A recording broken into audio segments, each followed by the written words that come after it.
मंदिर में अगर दिया लगाने जा रहे हो, बाती लगाई है आपने मंदिर के अंदर, तो कुछ देर बैठिए, कुछ देर स्मरण करिए।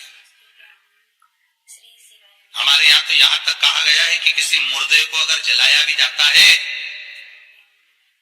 तो कपाल क्रिया तक रुकना पड़ता है कि थोड़ा रुकिए, कोई पीछे से आकर कुछ कर ना जाए।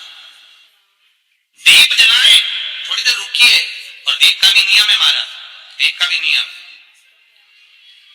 दिए में जो फूल बत्ती लगती है, गोल बत्ती लगती है, गोल वाली, ये बत्ती हमेशा कोई विष्णु भगवान की पूजन कर रहे हो, शिव जी की पूजन कर रहे हो, कोई अन्य देवता का अगर आप स्मरण कर रहे हो तो गोल बत्ती लगाई जाती है। भगवान के मंदिर में पूजन कर रहे हो तो गोल बत्ती लगाए। लंबी बत्ती, लंबी वाली जो बत्ती होती है लक्ष्मी की पूजन में, देवी पूजन में, जितनी भी माताओं की आप पूजन करोगे, जितनी भी देवियों का आप स्मरण करोगे, उसमें लंबी बत्ती का प्रमाण है। पितरों की पूजन में लंबी बत्ती का प्रमाण है। पितरों को कभी गोल बत्ती नहीं लगती। आप मटके के पास में, परिंदे के पास में, जल के पात्र के पास में कोई भी अगर दिया लगाएंगे तो वहां गोल बत्ती रखकर लगाएंगे तो घर में लक्ष्मी नहीं टिकेगी। कई लोग कहते हैं कि परिंदे के पास, मटके के पास में, पानी के स्रोत के पास में जहां जल भरते हैं, ठंडा रखते हैं, टंकी रखते हैं, वहां पर मटके के पास बत्ती लगाओ, दिया लगाओ, पितर शांत रहेंगे। तो पितरों को शांत करो, मना नहीं है, पर दिया लगाने का नियम है कि पितरों को अगर आप दिया लगा रही हो मटके के पास, परिंदे के पास, या अमावस्या के दिन पितरों के लिए अगर दीप लगा रही हो तो गोल बत्ती अगर लगाओगी तो कार्य कभी सफल नहीं होगा। धन आएगा जाएगा, टिकेगा नहीं। इसलिए पितरों के लिए अगर दिया लगाना है, पूर्वजों के लिए दिया लगाना है, पितरों के लिए अगर दीप लगाना है तो लंबी बत्ती लगा, लंबी बत्ती। लंबी बत्ती का प्रमाण हमारे यहां शास्त्र का, गोल बत्ती का प्रमाण। और सुंदर चरित्र कहा, यदि आपके जीवन में बहुत ज्यादा लक्ष्मी से तकलीफ है, कष्ट, इसलिए शायद कहा जाता है कि भगवान को सर्वश्रेष्ठ कौन सा चंदन अच्छा लगता है। आपको पहले भी कथा में कहा, आगरा की कथा अगर किसने सुनी होगी तो उसमें वर्णन किया है। भगवान को सर्वश्रेष्ठ चंदन कौन सा, भगवान को सर्वश्रेष्ठ चंदन कौन सा प्रिय है, वो कौन सा चंदन है जो भगवान विष्णु को लगाए, राम को लगाए, कृष्ण को लगाए, वो कौन सा चंदन है जो श्री हरि को लगाया जाए। तो जीते जी भगवान विष्णु एक बार गले लगाते हैं, उसको कहते हैं हरि चंदन। कौन सा चंदन है? हरि चंदन। हरि चंदन बाजार में नहीं मिलेगा, हरि चंदन आपको बनाना पड़ेगा। कैसे बनाना है? तुलसी जब सूख जाए उसकी जड़ को निकाल लिया जाए, वो जड़ को पानी में धो लिया जाए, धोने के बाद उसको सिलबट्टे पर, पत्थर पर घिसा जाए, और घिसकर उसमें थोड़ा सा कुंकू, रोली डालकर तैयार कर कर जो भगवान विष्णु के मस्तक पर, कृष्ण राम के मस्तक पर लगा देते हैं, और उसकी एक बिंदी अपने हृदय पे लगा लेते हैं। जीते जी भगवान एक बार उसको गले लगाते ही हैं।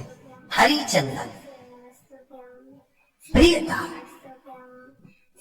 जैसे शिव महापुराण में रुद्र चंदन का भाव है, शिव महापुराण में रुद्र चंदन का प्रमाण दिया जाता है। अगर आपने लिंग पुराण पढ़ी हो तो उसका 5वां स्कंद अवश्य पढ़िएगा। और शिव महापुराण अगर पढ़ रहे हो तो उसका कुमार खंड पढ़िएगा, जिसमें रुद्र चंदन का प्रमाण है। रुद्र चंदन कैसा, रुद्र चंदन का प्रमाण कैसा? तो महाराज कहा, चंदन घिसकर, पीला चंदन घिसकर उस चंदन को 3 मुखी रुद्राक्ष पर लपेट लिया जाता। 3 मुखी रुद्राक्ष पर चंदन को लपेटा जाता।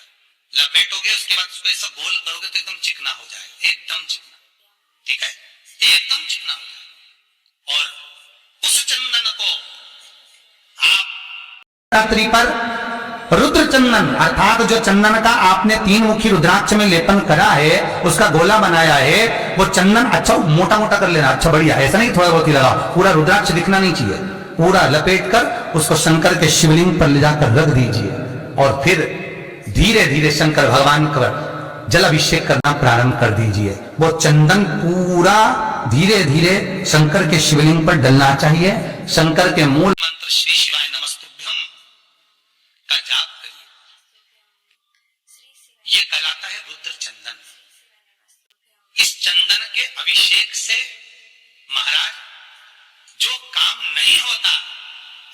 कर उस कार्य को प्राप्त कर सकते हो, सिद्ध कर सकते हो। रुद्र चंदन, हरि चंदन, रुद्र चंदन, ये वो चंदन है जो जीवन का सुख प्रदान करने वाला है, हर तत्व देने। मंगल है, राहु है, केतु है, दशा बेकार चल रही है, लक्ष्मी नहीं आ रही, कष्ट बहुत है, फिक्रियां नहीं चल रही, कहीं मत जाओ, मेरे शिव की शरण में जाकर एक बार शिव महापुराण को पूरी सुनो। शास्त्र के हटकर कुछ नहीं बोले, जो शास्त्र संबद्ध है, स्कंद पुराण में, विष्णु पुराण में, नर्मदा पुराण में, लिंग पुराण में, शिव महापुराण में, भविष्य पुराण में जितनी जितनी बातें लिखी होती है उसको छाट छाट कर लेकर आते हैं, आपको बता देते हैं कि आप ये कर लो, उससे फायदा मिल जाएगा। कोई ज्योतिषी नहीं, कोई कुछ नहीं, बस केवल भजन करो, शंकर का अनुमोदन करो और विश्वास रखो शंकर पर, तो किसी को 1 रुपया देने की जरूरत नहीं पड़ेगी। भजन करो, विश्वास शंकर पर रखना, जन्म मरण और परण वो देगा, सुख वो देगा, समृद्धि वो देगा। जिसके घर में बहु रिद्धि सिद्धि हो, जिसके घर में अमोद और प्रमोद पोते हो, जिसके घर में शुभ और लाभ दरवाजे पर बेटे बनकर विराजमान होते हो, जिसके घर में स्वयं अखंड सौभाग्य देने वाली पार्वती हो, जिसके घर में लक्ष्मी देने वाली लक्ष्मी बेलपत्र के पेड़ के नीचे झाड़ू लगाती हो, जो स्वयं सरस्वती को स्वर प्रदान करता है, वो शंकर है। जब सब कुछ उसके पास में है, कुबेर का खजाना वो चोर को दे देता है, जब सर्वस्वता उसके पास है, तो आप इधर उधर डोलते क्यों हो? क्यों डोलो? उस पर विश्वास रखो, वो शंभु, वो शंकर, वो त्रिकालदर्शी, वो कैलाशी, वो अविनाशी सुख देगा, आनंद देगा। श्री शिवाय नमस्तुभ्यम, श्री शिवाय नमस्तुभ्यम। रवि प्रदोष का व्रत 24 दिसंबर 2023 को है। इस दिन भगवान शिव की आराधना करने से मन चाही मुराद पूरी होती है। प्रदोष व्रत के दिन सुबह जल्दी उठकर स्नान से निवृत्त होकर शिव जी की आराधना करनी चाहिए। इसके बाद उन्हें गंगा जल कच्चे दूध से स्नान कराएं, साथ ही पंचाक्षरी मंत्र का जाप करें। ऐसा करने से भगवान शिव प्रसन्न होते हैं और अपने भक्तों की सभी मनोकामनाएं पूरी करते हैं। रवि प्रदोष के दिन आदित्य हृदय स्रोत का 108 बार अगर आप पाठ करते हैं तो शुभ फलों और राजयोग की प्राप्ति होती है। यह उपाय दिन में भगवान शिव की पूजा के बाद करना चाहिए। इससे सूर्य से संबंधित जो भी कुंडली में परेशानी है वह दूर हो जाती है, मान सम्मान मिलता है, नौकरी और प्रमोशन में लाभ मिलता है। शिवलिंग पर अगर आप पीले चंदन का लेपन करते हैं, शिवलिंग पर पीले चंदन से त्रिपुंड बनाते हैं, इसके बाद एक बेल पत्र पर शहद लगाकर दाहिने हाथ से शिवलिंग पर चढ़ाते हैं और अपनी मनोकामना मन ही मन में आप बोलते हैं, तो ऐसे करते समय भगवान शिव प्रसन्न होते हैं, खुश होते हैं। यह उपाय सूर्यास्त के समय करना चाहिए। इस उपाय को करने से सुख समृद्धि का भगवान शिव आशीर्वाद देते हैं। प्रदोष व्रत पर भगवान शिव का पंचामृत से अभिषेक जरूर करना चाहिए। इसके साथ ही माता पार्वती को श्रृंगार की सामग्री अर्पित करें।